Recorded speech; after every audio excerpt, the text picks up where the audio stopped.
Πείτε λοιπόν ότι έχετε μία λογό πάνω στην οποία επικάθεται μία άλλη λογό. Επικάθεται.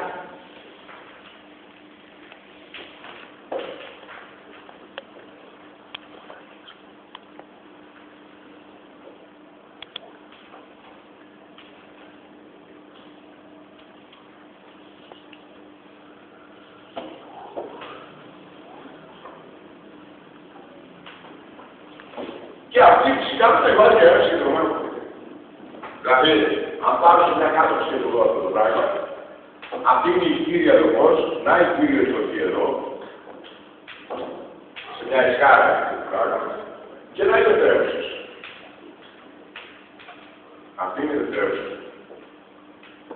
Εγώ σας έκανα τώρα τι σημαίνει εδώ. Με επικάθιση. Έχουμε εδώ φαινόμενα τοπικής αστάθειας. Προφανώς. Και πού έχουμε φαινόμενα τοπικής αστάθειας. Αυτό το περιβάλλει την αδυναμία. Εδώ κάτω, συγκεντρωμένοι, καθώς πατάει, και πόνο είμαστε, εδώ είμαστε. Καθώς πατάει λοιπόν το περιβάλλει μέσα του πέρματος μια δύναμη κάτι στον κορμό, συνεπώς εδώ υπάρχει φαινόμενα τοπικής αστάθειας.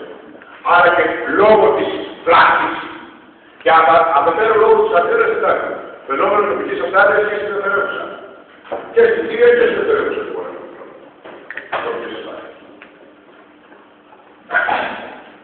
Τι γίνεται.